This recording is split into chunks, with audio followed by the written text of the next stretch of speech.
It's Friday, March 22nd, 2019. It's been nearly 2 years since Robert Mueller was first appointed special counsel. Now, he's ready to submit a final report to the Attorney General. He has uncovered a sprawling and systematic effort by Russia to interfere in the 2016 election. And he's developed a mountain of evidence about the president's efforts to obstruct his investigation. Things like witness tampering, ordering the creation of false records, and trying to fire Mueller himself. But Mueller's got a problem. A Department of Justice memo says he can't indict a sitting president. So what's he supposed to do with all this evidence? Mueller decides to just lay it all out in the report, all 448 pages of it. It'll be someone else's problem to decide what to do about it. Maybe a future prosecutor, maybe Congress, maybe the American electorate. That isn't really Mueller's concern. He's done what he was asked to do. Now, his report can speak for itself. Any testimony from this office would not go beyond our report. It contains our findings. We chose those words carefully, and the work speaks for itself. But Mueller doesn't know that the Attorney General, Bill Barr, has other plans in mind. Major story breaking, a major victory for President Trump. Robert Mueller's report was turned in on Friday night, and tonight, just 2 days later, the summary now from the Attorney General, who said Mueller and his team found no collusion, no conspiracy between the president or his campaign with Russia. And when it comes to obstruction of justice, Robert Mueller stopping short of exonerating the president, but the Attorney General essentially did, saying Mueller's team lacked sufficient evidence to establish the president committed that offense. This is The Report, Episode 15, Mueller's Report. Over the course of Volume 2, Mueller examines a number of episodes of possible obstruction of justice. In some of them, like Trump's efforts to hide the Trump Tower meeting to get dirt on Clinton, Mueller seems to conclude that there isn't evidence of a crime at all. For others, like Trump pressuring Comey to let Flynn go, or firing the FBI director, or pressuring Jeff Sessions to unrecuse, the record is mixed, but Mueller can't find clear evidence to establish all three standard elements of obstruction. And in other places, like how Trump acts towards Flynn as he's thinking about cooperating, Mueller just isn't able to obtain all the evidence he needs because he runs into problems like attorney-client privilege. But then there are a handful of episodes that are different. Trump's efforts to have Mueller fired, his dangling of pardons to Paul Manafort, and his trying to get John McGahn to create a false record. And for these ones, Mueller finds substantial evidence to establish all key elements of obstruction of justice. But Mueller never takes the final step. He never actually accuses the president of committing a crime. In this final episode, we look at the challenges Mueller faced and how they shaped his conclusions. As Mueller begins writing his report, the evidence he's found about obstruction is uneven. The report examines 10 different fact patterns of Trump's conduct, and Mueller says that the evidence of Trump's corrupt intent is stronger in the second half of Volume 2 than it is in the first. The president's actions can be divided into two distinct phases reflecting a possible shift in the president's motives. In the first phase, before the president fired Comey, the president had been assured that the FBI had not opened an investigation of him personally. The president deemed it critically important to make public that he was not under investigation, and he included that information in his termination letter to Comey. Soon after he fired Comey, however, the president became aware that investigators were conducting an obstruction of justice inquiry into his own conduct. That awareness marked a significant change in the president's conduct and the start of a second phase of action. The president launched public attacks on the investigation and individuals involved in it who could possess evidence adverse to the president, while in private, the president engaged in a series of targeted efforts to control the investigation. Judgments about the nature of the president's motives during each phase would be informed by the totality of the evidence. Daniel Hemmel is a law professor who's written about presidential obstruction of justice. He explains that for things that happened before James Comey is fired, it's difficult to make out an obstruction case. At least in a criminal context, Trump still has a plausible argument of the following sort. I know that there's maybe a lot of smoke here, but no fire. And it is a diversion of FBI resources and of DOJ resources to be pursuing this investigation that I know is not going to yield anything at the end of the day except a lot of political furor. And as president, I have responsibility to make sure that the Justice Department is doing its job. And that's what I'm doing here. Now, I think that was an imprudent thing for President Trump to do. But can I say beyond a reasonable doubt that Trump had corrupt intent at that point? That's hard. But Hemmel says in later events, evidence of corrupt intent is clearer, and the president doesn't really have a defense. There are specific acts that occur after the spring of 2017 that are impossible to defend as taking care that the laws are faithfully executed. Probably the most glaring of these is Trump telling McGahn to write a letter recounting facts that didn't happen. You can say, yeah, the president has a responsibility to make sure that the Justice Department isn't barking up the wrong tree. It's really hard to see how the president would ever have a responsibility to tell his White House counsel to lie. So, among the numerous incidents Mueller examines, only a handful emerge as having strong evidence of all three elements.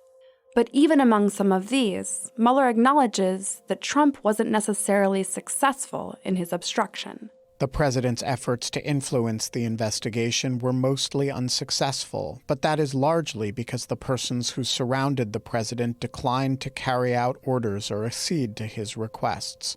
Comey did not end the investigation of Flynn, which ultimately resulted in Flynn's prosecution and conviction for lying to the FBI.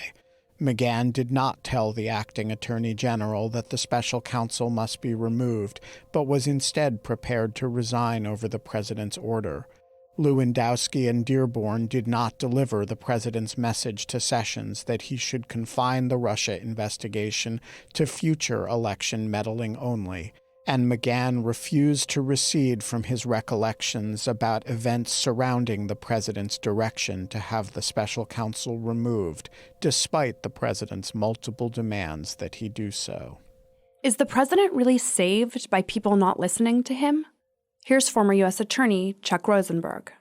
Look, as a matter of fact, it helps the president that the people around him were more honest than he was, and that they didn't do what he asked them to do. As a legal matter, it doesn't make a difference. If I ask you to lie to the FBI on my behalf, and you tell the FBI the truth, I've still attempted to obstruct justice by trying to influence you as a witness. The fact that you're more honest than me, the fact that Don McGahn is more honest than the president, doesn't get him out of trouble legally. But when prosecutors assess facts, they also do look at whether or not the attempt succeeded. Hemmel notes that there's a reason why no one else will go along with what Trump is asking. The widespread defiance of President Trump was an indication of the efficacy of criminal law. Why doesn't Don McGahn write a letter stating that Trump never asked him to fire Bob Mueller? Because Don McGahn doesn't want to go to jail. There's another wrinkle, too. Volume 2 is about obstructing the investigation into Volume 1. But Mueller didn't ultimately determine that Trump or anyone on his campaign engaged in a criminal conspiracy with the Russians. In other words, he found that the collusion wasn't a crime. The evidence we obtained did not establish that the president was involved in an underlying crime related to Russian election interference. Although the obstruction statutes do not require proof of such a crime, the absence of that evidence affects the analysis of the president's intent and requires consideration of other possible motives for his conduct. If Mueller had found an underlying crime, then it would be apparent why someone would have the motive to try and obstruct it or impede it. But he didn't have those things. The fact that Mueller doesn't determine there was an underlying crime isn't necessarily legally significant. It complicates the story, but even if Volume 1 doesn't find Trump committed a crime, it does uncover a whole lot of problematic evidence for the president. The Mueller report undersold the strength of the collusion evidence. The Trump campaign was certainly coordinating with outside actors who it knew were trying to influence the outcome of a U.S. election. So if the question was there enough evidence of bad acts by the campaign to supply a motive for Trump to obstruct justice? Well, surely there was here. If the stuff in the first part of the report had suggested that Trump was a choir boy, then you might say, well, that's a challenge for the second part of the report. But we know from the first half of the report that that is not what happened. There's another odd thing Mueller has to confront, too, which is that Trump did a lot of this in public. Usually, obstruction of justice is done secretly, but the president is encouraging people not to cooperate and dangling pardons right out in the open, in tweets and on TV. That circumstance is unusual, but no principle of law excludes public acts from the reach of the obstruction laws. If the likely effect of public acts is to influence witnesses or alter their testimony, the harm to the justice system's integrity is the same. Some crimes take place privately and some take place publicly. So I don't know that that would give anybody any degree of comfort. It strikes me as an incredibly hollow argument. And by the way, not all the crimes that Mueller laid out took place in public. Some of them were private conversations between the president and people around him. They were not sort of tweeted or promoted publicly. The FBI team that Mueller used found them by interviewing witnesses who were there and who heard it and who saw it. But they weren't public acts in the beginning. These are all pretty minor issues for Mueller to overcome, and he addresses them all in the report. But Mueller's got a bigger problem, too. And that's that Donald Trump is the president, and the president gets to do things that other people don't. That means there's a question of how to even apply the obstruction statute to Trump. Some of the conduct did not implicate the president's constitutional authority and raises garden variety obstruction of justice issues. Other events we investigated, however, drew upon the president's Article II authority, which raised constitutional issues. A factual analysis of that conduct would have to take into account both that the president's acts were facially lawful and that his position as head of the executive branch provides him with unique and powerful means of influencing official proceedings, subordinate officers, and potential witnesses.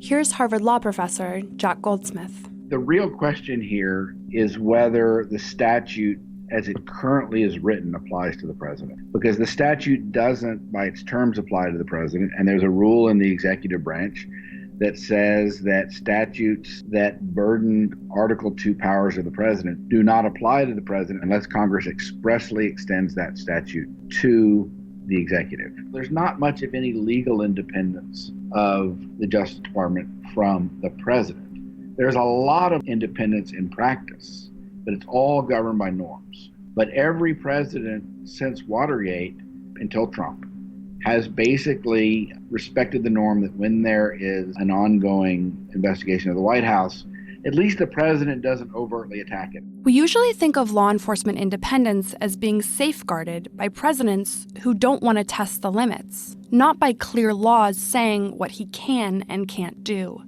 But Trump does test the limits in a way no other president has. So Mueller has to confront questions that no one's had to answer before. Questions like whether a president can criminally obstruct justice by trying to control the Justice Department. It's a bit of a paradox because the president has the constitutional power to control the direction of the Justice Department, but there are a lot of good reasons why we don't want him controlling certain things, because he could do it in a self-serving and political way. So we have these norms that separate out the two. It's not, for the most part, legal constraint. So the hard question presented by Volume 2 of the Mueller report is there in fact a legal constraint? Beyond these norms, do the obstruction of justice statutes impose a different level of prohibition on the president's efforts to influence what's going on in the Justice Department when the White House itself and the president are under investigation. Mueller notes that there is some activity in the report that falls within Trump's constitutional power, stuff like firing the FBI director or leaning on the attorney general. Here's John Barrett, a law professor at St. John's University, who served as an associate counsel in the Iran-Contra investigation. President removing subordinates in the executive branch is within his constitutional power. So it's a theoretical clash between the constitutional law of presidential power and the criminal law of obstruction of justice. And Mueller sidesteps those questions, in the end sort of leaves them for another branch and another process in his report. But there are other things Trump does where drawing the line between lawful authority and criminal abuse gets harder. Goldsmith says one place to possibly draw the line is at a corrupt purpose. The president can fully exercise his Article II powers, but he cannot do so corruptly. So on the one hand, some people think, well, we're just going to apply the statute to the president, and we're going to protect the president by limiting the things that he can be in trouble for to corrupt activity, and we'll have to make it be really corrupt, super corrupt maybe, a high bar for corruption. But there's a different view as well. People on the other end, like Barr, saying there's no circumstance at all under which Congress can ever apply the obstruction of justice statute to a presidential action that burdens Article II. Attorney General Barr's worry in the memorandum that he wrote before he became Attorney General, that if you apply the obstruction of justice statute to Article II activity, you're going to chill the president and prevent him from exercising his Article II powers. Mueller doesn't agree. He says that when a president acts with a corrupt purpose, he can violate the obstruction laws, and that obstruction laws apply to the president. Here's Hemmel again.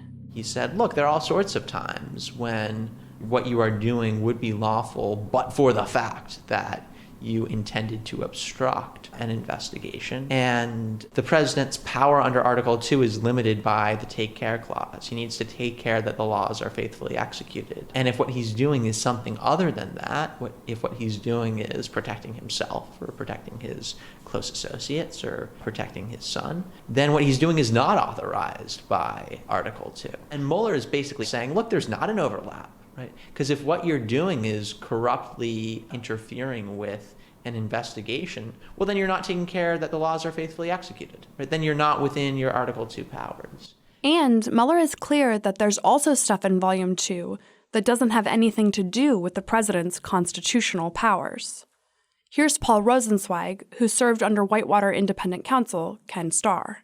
When Trump later understood that that might be a problem, he asked McGahn to create a false memorandum to the record, put it in the file, and say falsely that Donald Trump never told me to go and try and fire Mueller. And so that's an activity that is outside the bounds of Article 2 because the creation of a false record is, in fact, contravening established legal requirements, the Presidential Records Act, for one thing, prohibitions against perjury and creating false records and obstruction of justice for another. And so it could not colorably be seen as an act in service of a legitimate Article II executive authority. There's another way that Trump is different from regular citizens. In a normal criminal investigation, one way prosecutors can establish intent is by asking someone questions under penalty of perjury. But this isn't a normal investigation. And when Trump refuses to be interviewed by Mueller, the special counsel backs down rather than going to court to try to force Trump to testify. We also sought a voluntary interview with the president. After more than a year of discussion, the president declined to be interviewed. The president did agree to answer written questions on certain Russia-related topics. He did not similarly agree to provide written answers to questions on obstruction topics or on questions on events during the transition. Ultimately, while we believed that we had the authority and legal justification to issue a grand jury subpoena to obtain the president's testimony, we chose not to do so. We made that decision in view of the substantial delay that such an investigative step would likely produce at a late stage in our investigation. We also assessed that based on the significant body of evidence we had already obtained of the president's actions and his public and private statements describing or explaining those actions, we had sufficient evidence to understand relevant events and to make certain assessments without the president's testimony. Why is it that Trump wouldn't talk to Mueller? At first, the White House had been open to cooperating with the special counsel. Are you going to talk to Mueller?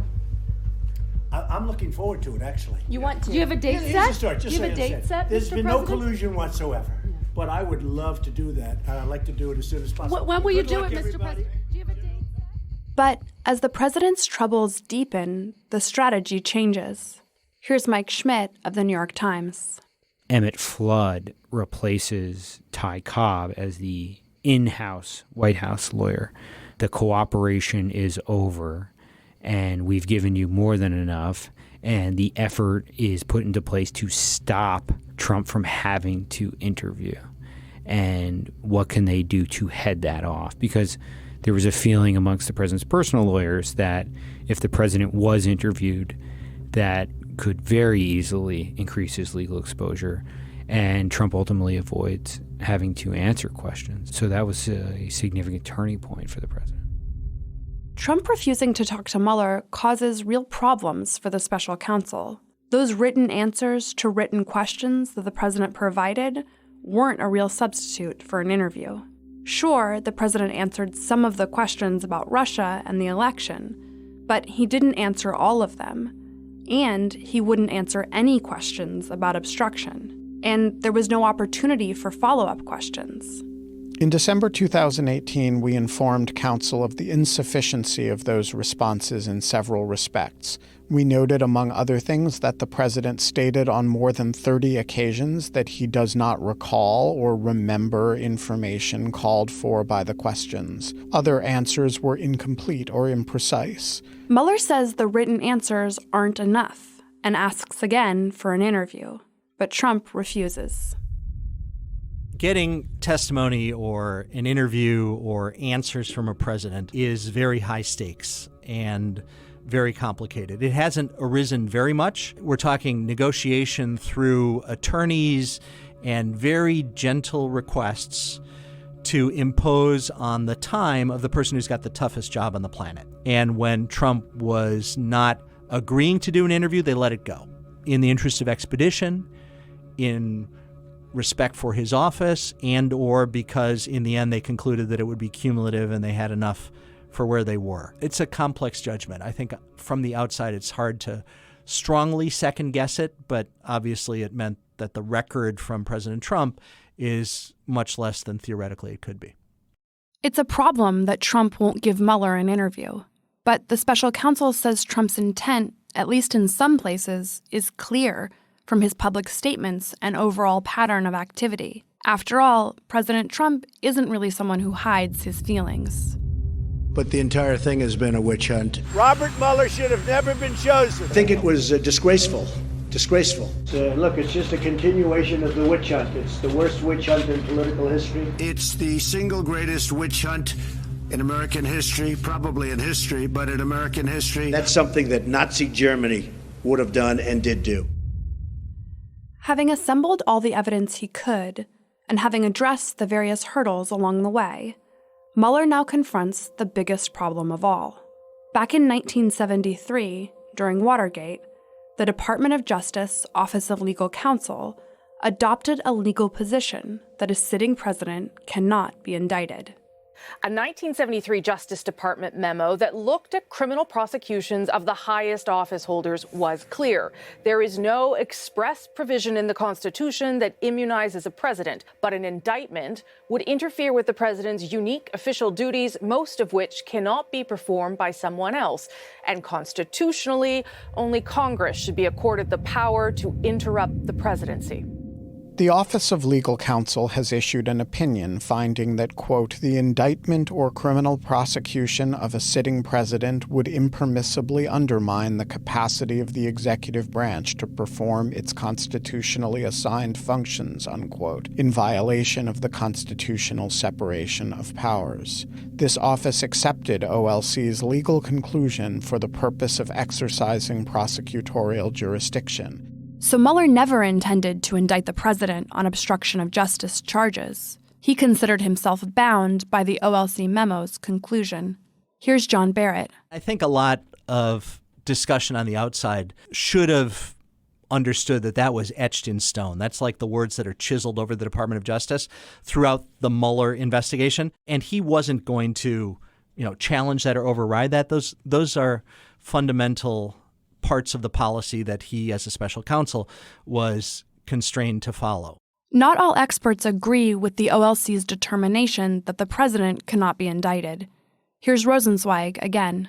The idea that a sitting president can't be indicted is a construct of the Department of Justice and the Office of Legal Counsel as an argument about protecting the executive branch. First off, there's absolutely no text in the Constitution that supports that idea. And we know from the fact that the founders put in a speech and debate clause immunity and the arrest clause protection against arrest while going to and from Congress, that they actually knew what immunity was and they knew how to write it if they wanted to. So the first inference from the text is that this is made up out of whole cloth. Still, most experts do agree that Mueller didn't have any choice but to follow the memo. Here's former Justice Department official Mary McCord. This is a memo that is binding on Department of Justice prosecutors. And of course, when Mr. Mueller was the special counsel, he was a member of the Department of Justice. He was an employee of the Department of Justice. So he was bound by that. So he knew that regardless of what he and his team might think was provable, right? If you think of a whole prosecution memo, we lay out the facts, we lay out the elements of the crimes, how do the facts fit into those elements. He did all of that. He just didn't come to that last step because of the OLC memo. Usually, at the end of an investigation, prosecutors make a decision. They decide either to prosecute someone or to decline to do so. But Mueller says those options aren't available to him here. And so he can't make a traditional prosecutorial decision. A traditional prosecution or declination decision entails a binary determination to initiate or decline a prosecution, but we determined not to make a traditional prosecutorial judgment. Here's Chuck Rosenberg. It's not what prosecutors normally do. Prosecutors normally make a binary choice. You either bring charges or you don't bring charges. If you bring charges, then the charges are made public and people can see it and evaluate it for themselves. If you don't bring charges, then there's nothing to look at. So you're in a bit of a weird middle ground in which you're not bringing charges, but there's a lot to look at. Mueller says that while the OLC opinion means he cannot indict a sitting president, it does say investigating a president while in office is allowed. After all, a president isn't immune from prosecution after he leaves office. Could you charge the president with a crime after he left office? Yes. You believe that you could charge the president of the United States with obstruction of justice after he left office? Yes. While the OLC opinion concludes that a sitting president may not be prosecuted, it recognizes that a criminal investigation during the president's term is permissible. The OLC opinion also recognizes that a president does not have immunity after he leaves office. We conducted a thorough factual investigation in order to preserve the evidence when memories were fresh and documentary materials were available. He was directed to conduct an investigation. He was directed to write a report. He did those two things. When you do those two things, you want to memorialize it somewhere because all presidents become former presidents and there's no prohibition on charging a former president. And so documenting the investigation, compiling the evidence, putting it all in one place and having a report that describes your work makes perfect sense. Mueller determines that investigating the president is legitimate because he can be indicted and prosecuted after he leaves office. But Mueller doesn't stop there. He actually takes the OLC guidance a step further. If he isn't allowed to indict a sitting president, Mueller decides he can't even accuse a sitting president of committing a crime, no matter what the evidence says. The ordinary means for an individual to respond to an accusation is through a speedy and public trial with all the procedural protections that surround a criminal case. An individual who believes he was wrongly accused can use that process to seek to clear his name. In contrast, a prosecutor's judgment that crimes were committed but that no charges will be brought affords no such adversarial opportunity for public name clearing before an impartial adjudicator. In other words, if the whole idea behind the OLC memo is that indicting a president would make it too hard for him to do his job, then accusing him of committing a crime would make it hard too. And beyond that, it just wouldn't be fair to accuse someone when they aren't able to defend themselves in court. The concerns about the fairness of such a determination would be heightened in the case of a sitting president where a federal prosecutor's accusation of a crime, even in an internal report, could carry consequences that extend beyond the realm of criminal justice. Here's Daniel Hemel again. So he says he's bound by the OLC opinion, and he could just leave that there and then say, I can't indict him, but I think he committed obstruction. Instead, he makes a different move. He says, I can't indict him, and therefore it would be unfair for me to reach a conclusion as to obstruction that then couldn't be tested in a court of law. Deputy Attorney General Rosenstein knew about the OLC memo when he tasked Mueller as special counsel. So the charge was not just to write a book report. Nothing in the OLC memo says that you can't reach a conclusion as to the indictability of a president. It just says that you can't indict the president. And I understand the fairness argument, but gosh, he's the president of the United States. He's got a big bully pulpit that he can use to defend himself. These are allegations that can be ultimately tested in a court of law. We might just have to wait until 2021 for that. Prosecutors all the time reach judgments about the indictability of a defendant, even though they know there will be some time before that matter is definitively resolved by a court. But Mueller wants to be clear. If he had been able to exonerate the president of crimes, he would say so. And he isn't saying that. If we had had confidence that the president clearly did not commit a crime, we would have said so.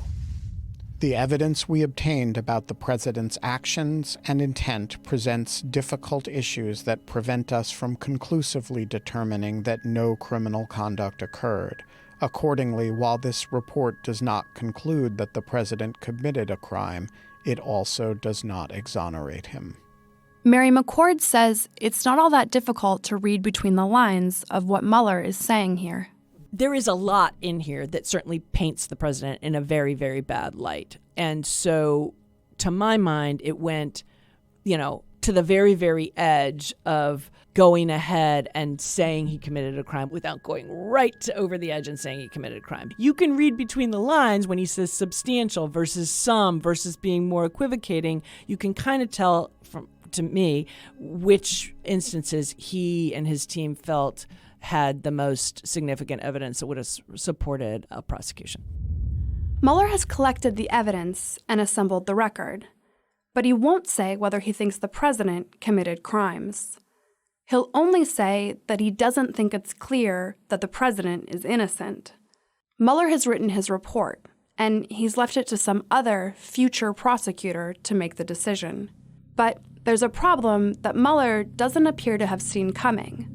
Attorney General Bill Barr. Good evening. President Trump calls it a complete and total exoneration. Today, Attorney General William Barr released his summary of Special Counsel Robert Mueller's report. Mueller doesn't get to just release his report to the public. Under the regulations, he's got to go through the Attorney General. And when Barr gets the report, he doesn't just release the redacted version right away. And he doesn't release the executive summaries that Mueller wrote himself either. Instead, Barr writes his own summary of the document. After nearly 2 years of investigation, thousands of subpoenas, hundreds of warrants, and witness interviews, the special counsel confirmed that the Russian government sponsored efforts to illegally interfere with the 2016 presidential election, but did not find that the Trump campaign or other Americans colluded in those efforts. After finding no underlying collusion with Russia, the report recounts 10 episodes involving the president and discusses potential legal theories for connecting those activities to the elements of an obstruction offense. So Mueller's report in March, of course, went to Barr, and Barr summarized it promptly, and then over a few weeks redacted it lightly, and then released it and summarized it again. And so the Mueller report largely emerged, but it emerged in a sort of velvet box of padding prepared by the Attorney General. And Barr decides that Mueller's refusal to make a traditional prosecutorial judgment doesn't leave the question open for a future prosecutor to decide after the president leaves office. Instead, he says that because Mueller leaves the question open, Barr himself, as Attorney General, gets to answer it. And according to Barr, the president didn't commit a crime. After carefully reviewing the facts and legal theories outlined in the report, and in consultation with the Office of Legal Counsel and other department lawyers, the Deputy Attorney General and I concluded that the evidence developed by the special counsel is not sufficient to establish that the president committed an obstruction of justice offense. In other words, Barr read the report, the same one you've listened to over the past 14 episodes, and decided there wasn't anything there to support a claim that the president obstructed justice. And so he was declining to prosecute. By inserting a declination decision, Barr made it far more difficult for future prosecutors to contemplate bringing charges. Members of Congress aren't happy about what Barr has done. Here's Senator Richard Blumenthal. You ignored in that press conference and in the summary that Robert Mueller found substantial evidence, and it's in the report. And we have a chart that shows the elements of that crime: intent, interference with an ongoing investigation, and the obstructive act. So I think that your credibility is undermined within the department, in this committee, and with the American people. And when the actual redacted report is finally released, there are big discrepancies between Barr's summary and what Mueller had written. I thought Barr's summary of Mueller's report was deeply unfortunate because it mischaracterized the report. You can't hold them side by side and see the same thing. Barr's summary, I think, unfairly characterized Mueller's findings. I don't know that Bob Mueller had in mind that the Attorney General would determine publicly that there was insufficient evidence to charge the president and that they would therefore decline. That surprised me. First of all, I don't think there's insufficient evidence. Quite to the contrary. I think the evidence of obstruction of justice in the Mueller report is overwhelming. If the special counsel makes a judgment and the Attorney General in good faith disagrees with it, it's the Attorney General's call. On the other hand, what the Attorney General doesn't get to do is mischaracterize the work. Right? So it's one thing to reach a different judgment. That happens all the time. It's quite another to mischaracterize the work. It later comes out that Mueller himself wasn't especially happy with how Barr had represented the report. Breaking news tonight, the New York Times and the Washington Post reporting special counsel Robert Mueller wrote a letter in late March to Attorney General William Barr objecting to his early description of the Russia investigation's conclusions that appeared to clear President Trump on possible obstruction of justice. The Washington Post reporting Mueller wrote, quote, "The summary letter the department sent to Congress and released to the public late in the afternoon of March 24th did not fully capture the context, nature, and substance of this office's work and conclusions. There is now public confusion about critical aspects of the results of our investigation." But the damage had been done. Barr's summary dramatically shaped the initial public narrative. We didn't get to see the redacted Mueller report for several weeks until after the summary was released. And by then, the summary had already grabbed the headlines. and people thought they knew what was in the Mueller report based on the summary. This is a cliche, but right, the notion that a lie is halfway around the world before the truth gets its boots on, and that was certainly the case here. And so the narrative became what Barr described it to be, that the president was exonerated, that there was no collusion, that there was insufficient evidence, that there was no obstruction, and that the president was acting wholly within his Article II authority. The report tells an extraordinarily different story. Barr has thrown a wrench into Mueller's apparent intention of deferring to future prosecutors in the long term. But Mueller indicates that his report might also be intended to defer to another branch of government in the short term, Congress. We recognize that a federal criminal accusation against a sitting president would place burdens on the president's capacity to govern and potentially preempt constitutional processes for addressing presidential misconduct. Mueller doesn't say directly that he's talking about impeachment here, at least not in the report's main text. Well, he more than hints. He puts a footnote that actually cites to the constitutional provision that is the House's authority to impeach. So it's subtle, but it is right there. And I think Mueller, with the DOJ policy that says you may not hold a president criminally responsible, naturally looks to Congress. And I think it's clear that Mueller's report is filled with potential impeachment information.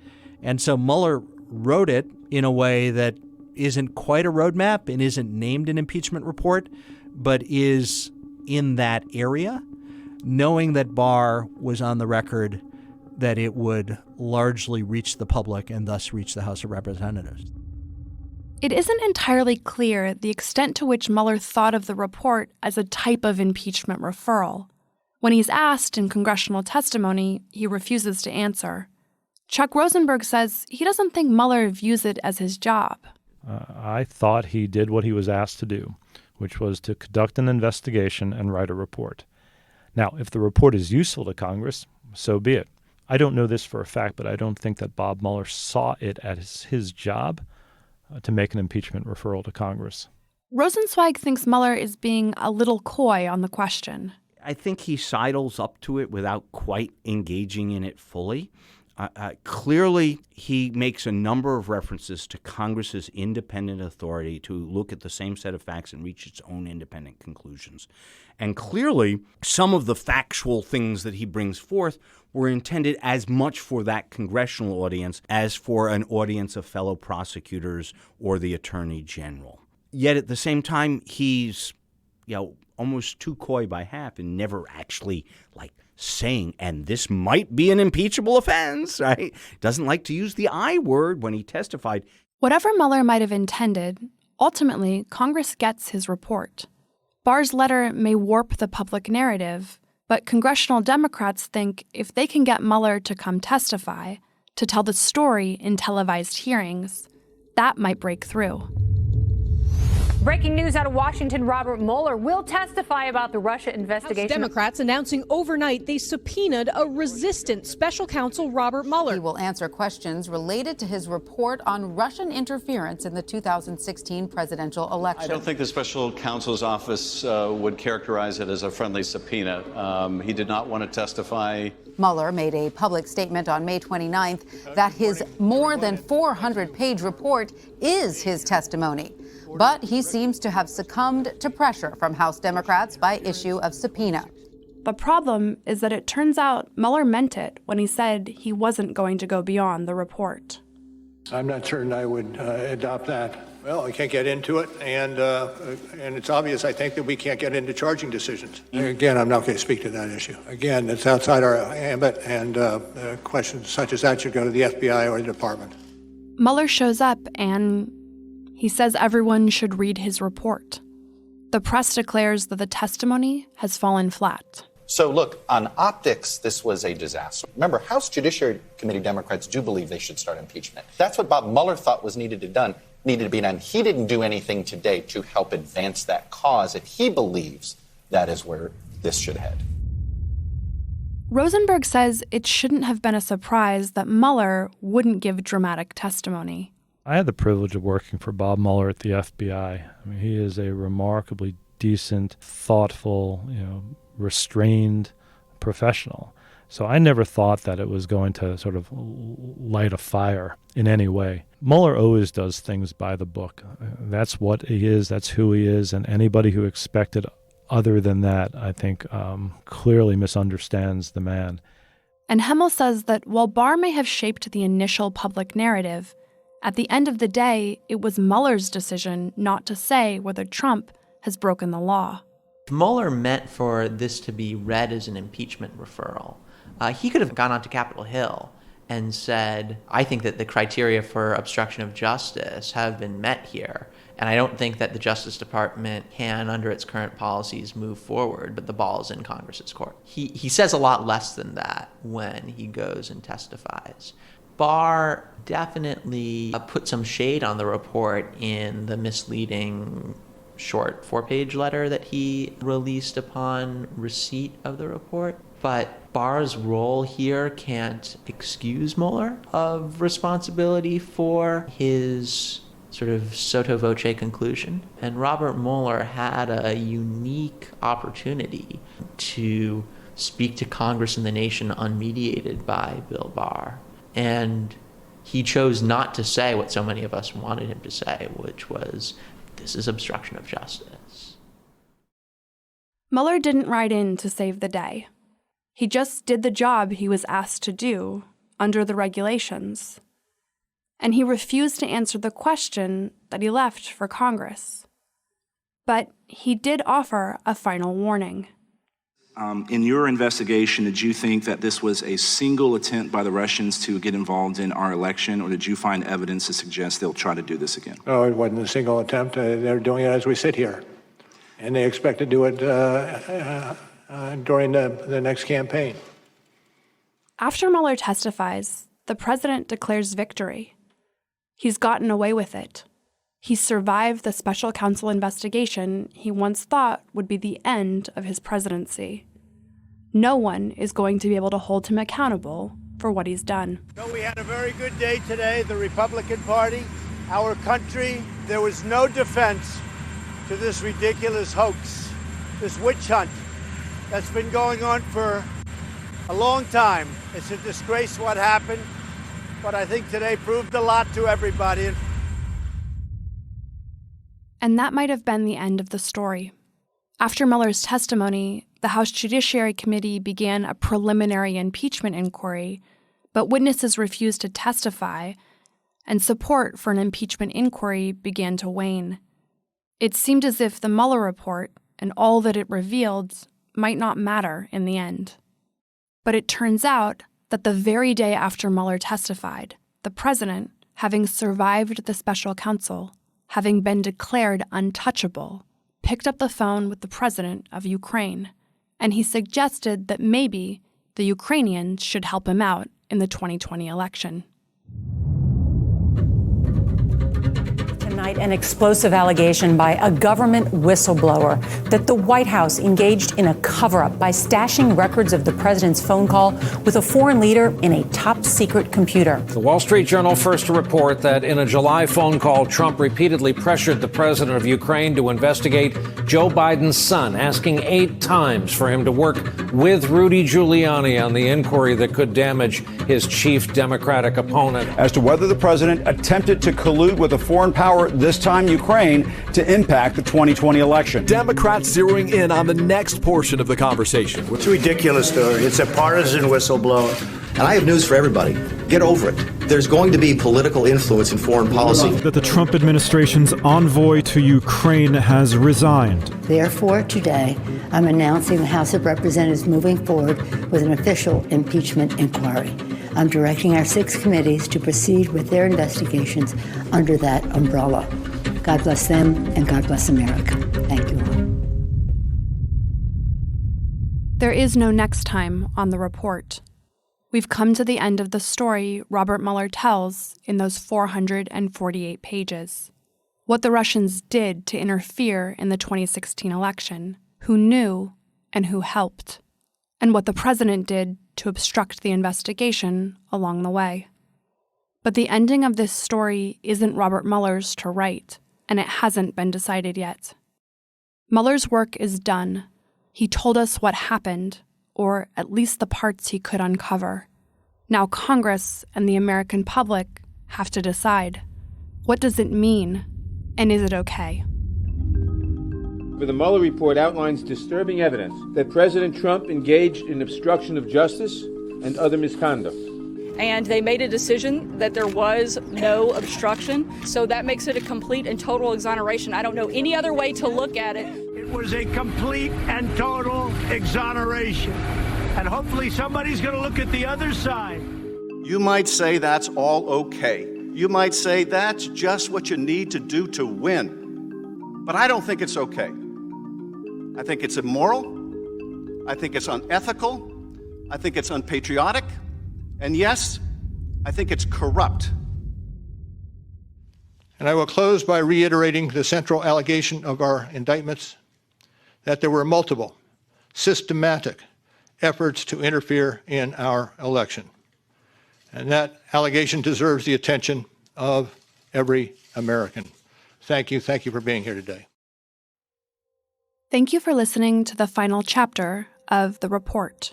This podcast is made possible by the generous support of the William and Flora Hewlett Foundation and the Democracy Fund, and by listeners like you. To support this project, please go to lawfareblog.com.